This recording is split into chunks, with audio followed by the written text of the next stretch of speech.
سفارش کی اللہ کے رسول کے ہاں، تو اللہ اب ان سے ڈائریکٹ خطاب کر رہا ہے. کیا کہہ رہا ہے؟ اللہ فرما رہا ہے ہا انتم ہا اولئک جادلتم انہم فی الحیات الدنیا.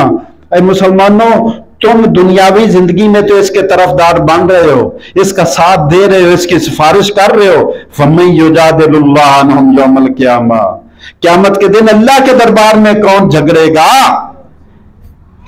آج تو چھڑا لو گے جھوٹی قسمیں کھا کر، آج تو بچا لو گے کسی کی سفارش کروا کے ساتھ دے کر، اللہ کے دربار میں کیسے بچو گے؟ یہ سوچو.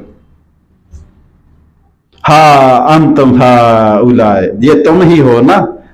جادلتم فی الحیات الدنیا انہم فی الحیات الدنیا، کہ ان کی طرف سے دنیا کی زندگی میں تو جھگڑ لو گے. ٹھیک ہے، جھگڑ لو. فَمَن يُجَادِلُ اللَّهَ، کون اللہ کے سامنے جھگڑا کرے گا؟ اللہ کے ہاں کون وکیل ان کا بنے گا؟ عنہم، ان کی طرف سے، یوم القیامت، قیامت کے دن. امن یکون علیہم وکیلا، کون ان کا سفارشی اور وکیل بنے گا قیامت کے دن؟ وَمَن يَعْمَلْ سُوءًا، کان کھول کر سن لو، جو بھی برا کام کرے گا، اور یظلم نفسہ، یا اپنی جان پر ظلم کرے گا، ثم یستغفر اللہ، اور پھر اس کو احساس ہو جائے اور وہ اللہ سے بخشش مانگ لے، یجد اللہ غفور الرحیم، وہ اللہ کو بڑا بخشنے والا، رحم فرمانے والا پائے گا. راستہ بھی بتا دیا، بند گلی میں نہیں جانے دیا کہ اب تیری بچت ہی کوئی نہیں ہے.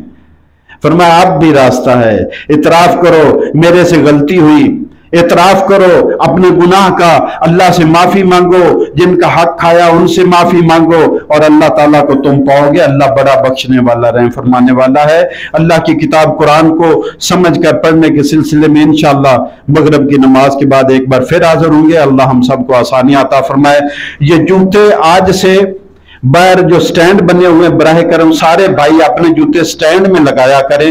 یہ 3-4 ہفتوں سے کچھ احباب مجھے کہہ رہے تھے، مجھے بھول جاتا تھا. آج میں نے سب سے پہلے اپنا جوتا ادھر رکھا، پھر آپ سے درخواست کر رہا ہوں. اللہ ہم سب کو